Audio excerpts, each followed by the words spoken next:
সংসদ নয়, জামাতের নজর, জামাতের ফোকাস এবার রাজপথ।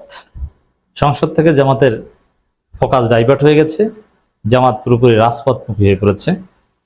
রাজধানী থেকে প্রত্যন্ত অঞ্চল পর্যন্ত জামাত বিরাট প্রস্তুতি নিচ্ছে। জামাত শুধু রাজধানীর রাজপথ না, একদম প্রত্যন্ত অঞ্চলেও জামাতের আধিপত্য থাকবে, জামাত শক্তিশালী থাকবে। ইউনিয়ন পরিষদ নির্বাচনগুলোতে জামাত নিরঙ্কুশভাবে বিজয়ী হবে এবং আন্দোলন সংগ্রামে জামাতের সামনে কেউ কুলিয়ে উঠতে পারবে না। জামাত এই ধরনের প্রস্তুতি নিচ্ছে। তবে সংসদময় রাজনীতি, জামাতের কিছুদিন এই ফ্যাসিনেশন ছিল যে সংসদে সমাধান করা যায় কিনা, অথবা এটা কথার কথা, কিন্তু বাংলাদেশের যে রাজনৈতিক বন্দোবস্ত বা পলিটিক্যাল স্ট্রাকচার, তাতে সংসদে কোনো কিছুই সমাধান করা সম্ভব নয়। এখানে জামাতের এমপি 68 জন, সব মিলে জোট সহ 77 জন। এখানে 77 জন বা 68 জন থাকা আর 6 জন থাকা, বিএনপির যে 6 জন ছিল 18 সালে সংসদে, এর মধ্যে কোনো পার্থক্য নেই। বিএনপি যা বলবে ওইটি পাশ করাতে পারবে। পার্থক্য হচ্ছে জাস্ট একটু বেশি চিল্লাচিল্লি হবে আর একটু কম চিল্লাচিল্লি হবে। বাংলাদেশের সংসদ এটা একটা ফালতু সংসদ, এর মাধ্যমে জাতির সমস্যার সমাধান করা যায় না। জুলাই সনদ বাস্তবায়ন হলে দেন তখন যাবে, তখন উচ্চকক্ষ হবে, তখন একটা ব্যালেন্স হবে, চাইলেও কেউ ফেসিস্ট করতে পারবে না, অল্প সংখ্যক সদস্য থাকলেও তাদেরকে ওভারলুক করা যাবে না, অনেক কিছুই নতুন আসবে। কিন্তু এখনকার যে সিস্টেম, এর মাধ্যমে কিছুই করা যায় না। অতএব সংসদ কখনোই, এই জন্য সরকারি দল সবসময় সংসদেই সবকিছু সীমাবদ্ধ রাখতে চায়।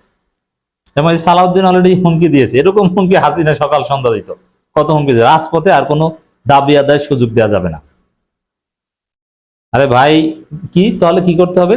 সে ঠিক আছে, দাবি উত্থাপন করার জন্য সংসদ আছে, অথবা সংশ্লিষ্ট কর্তৃপক্ষের সাথে দেখা সাক্ষাৎ করতে পারে। এত সহজ, এরকম দাবি দিলেই কি দাবি আদায় হয়ে যায়? বাংলাদেশ এত ভালো? তাহলে জামাত দাবি করছে সংসদে জুলাই সনদ মানেন, গণভোট মানেন, আপনারা তো মানছেন না। তাহলে জনজীবন স্থবির করে দিয়ে রাজপথে আন্দোলন করে এটা করতে হয়, এবং এটা সরকার অ্যালাউ করে না, সরকারকে উপেক্ষা করে এটা করতে হয়। তো দর্শক, তো জামাতের ফ্যাসিনেশন বা জামাতের কথার মেয়াদও শেষ। যে সংসদে সমস্যার সমাধান হবে, একথা আমিরে জামাত এখন আর বলছে না। তিনি বলছেন যে রাজপথ ছাড়া আমাদের আর কোনো উপায় নেই, আমাদের ঠিকানা এখন রাজপথ। এই জন্যে দেখছেন, ভেরি ইন্টারেস্টিং, যে জামাতের সংসদীয় দলের নেতা যারা আছেন তারা জনপরিসরে আলোচিত না, তাদের প্রাসঙ্গিকতা কমে গেছে। সংসদের বাইরের নেতারা এখন হিট। জামাতের শফিকুল ইসলাম মাসুদের চাইতে হিট নেতা শিশির মনির কখনো ছিলেন না।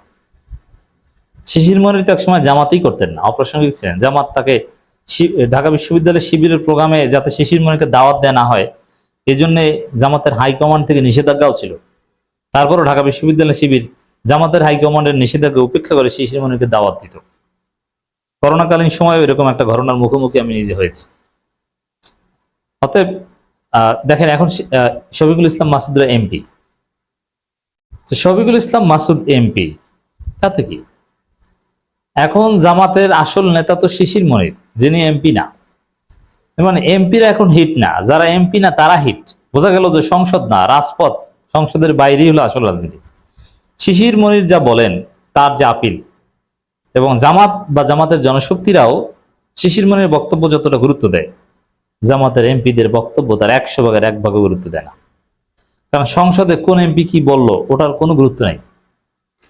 শফিকুল ইসলাম মাসুদ সংসদে কি বললো ওটার দিকে এখন আর তেমন কোনো আগ্রহ থাকবে না। শফিকুল ইসলাম মাসুদ বায়তুল মোকাররমের উত্তর গেটে কি বললো, জাতি এখন ওইদিকে তাকিয়ে থাকবে। জামাতের ফোকাসও সেই দিকে ডাইভার্ট হয়েছে, যে সংসদ নয়, রাজপথেই ফোকাস।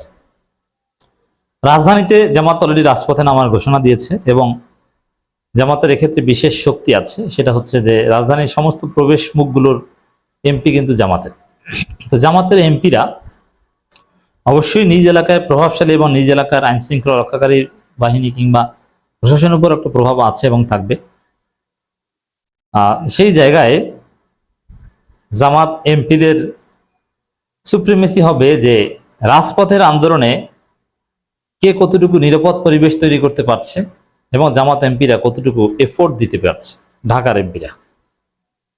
এইদিকে হচ্ছে এখন নজর। ঢাকার এমপিদের সংসদে পারফরমেন্স কি, ওদিকে নজর নাই। ঢাকার এমপিরা কি করতে পারে রাজপথে, এই দিক বিবেচনায় মানুষ তাদেরকে মূল্যায়ন করবে। জামাতের ঢাকার এমপিদের সংসদে তাদের পারফরমেন্স কেমন, ওই দিকে জনগণের নজর নেই। জনগণের নজর এখন, এবং জামাতেরও সাংগঠনিক নজর, যে তোমরা ঢাকার এমপি হয়েছো, রাজপথে কি করতে পারো, এটার উপর ভিত্তি করে আগামী নির্বাচন নমিনেশন পাবা। এবং জনগণ ভোট দিব এটার উপর ভিত্তি করে, যে রাজপথে পারফরমেন্স কেমন, সংসদের পারফরমেন্স দেখে জনগণ ভোট দিবে না। এবং এই যে বিএনপির এমপি যারা হয়েছে, তাদের কি অতীতে সংসদে তাদের পারফরমেন্স কেমন ছিল ওইটা দেখে ভোট দিয়েছে জনগণ, না রাজপথে কার কি অবদান ছিল ওইটা দেখে ভোট দিয়েছে? রাজপথের অবদানটাই মুখ্য ছিল। এবং বিএনপি যে নমিনেশন দিয়েছে, রাজপথ মূল্যায়ন করেই নমিনেশন দিয়েছে। সংসদে কার কি ভূমিকা ছিল এইটা মূল্যায়ন করে নমিনেশন দেয়নি।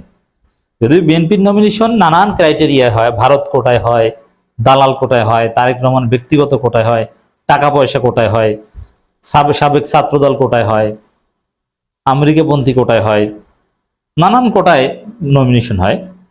তবে ত্যাগ কোটা বা প্রকৃতপক্ষে যারা ত্যাগী, এই কোটায়ও কিছু নমিনেশন হয়, আর সেগুলো রাজপথের পারফরমেন্সের উপর ভিত্তি করেই হয়। তো জামাতের ফোকাস এখন রাজপথ। দর্শক, জুলাই সনদ বাস্তবায়নের প্রয়োজনে জনগণ আবারও রাজপথে নামবে, মোহাম্মদ মোবারক হোসেন। এখন জামাতের পেজে বা জামাতের ফটোকার্ডও এখন রাজপথের আন্দোলন কেন্দ্রিক।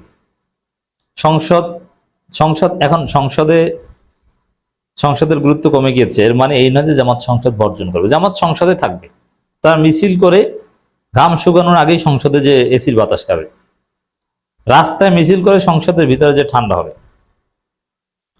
সংসদে জুলাই সনদ বা সংসদ সদস্য পদ থেকে জামাত পদত্যাগ করবে না কিছুতেই, জামাত এনসিপি কেউই।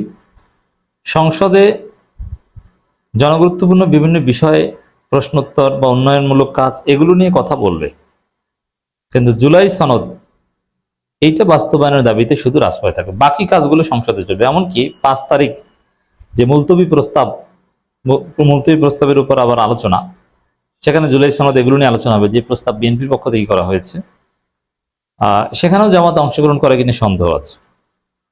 বাংলাদেশ জামাত ইসলামী কেন্দ্র নির্বাহী পরিষদ সদস্য যশোর কুষ্টিয়া অঞ্চল পরিচালক জনাব মোহাম্মদ মোবারক হোসেন বলেছেন, জনগণের ন্যায্য দাবি ও অধিকার আদায়ের লক্ষ্যে ঘোষিত জুলাই সনদ বাস্তবায়ন না হলে আমরা চুপ করে বসে থাকবো না, প্রয়োজনে আবার রাজপথে নামতে বাধ্য হবো। এমপিদের চাইতে এখন ওই নন এমপি হামিদুর রহমান আজাদ, মোবারক হোসেন, এরা বেশি শিশির মনে, এরাই বেশি প্রাসঙ্গিক হচ্ছে, এরাই বেশি হিট হচ্ছে। মোবারক হোসেন বলেন, জুলাই সনদ শুধু একটি দাবি নয়, এটি জনগণের প্রত্যাশা অধিকার প্রতিষ্ঠা প্রতীক। দীর্ঘদিন ধরে এই সনদ বাস্তবায়ন নিয়ে যে আশ্বাস দেওয়া হয়েছে তা বাস্তবে রূপ না নিলে জনমনে হতাশা বাড়বে। দর্শক, শুধু এই মোবারক হোসেন না, সাদিক ক্যাম্পদের কথাবার্তাও পুরোপুরি এখন রাজপথ নয়।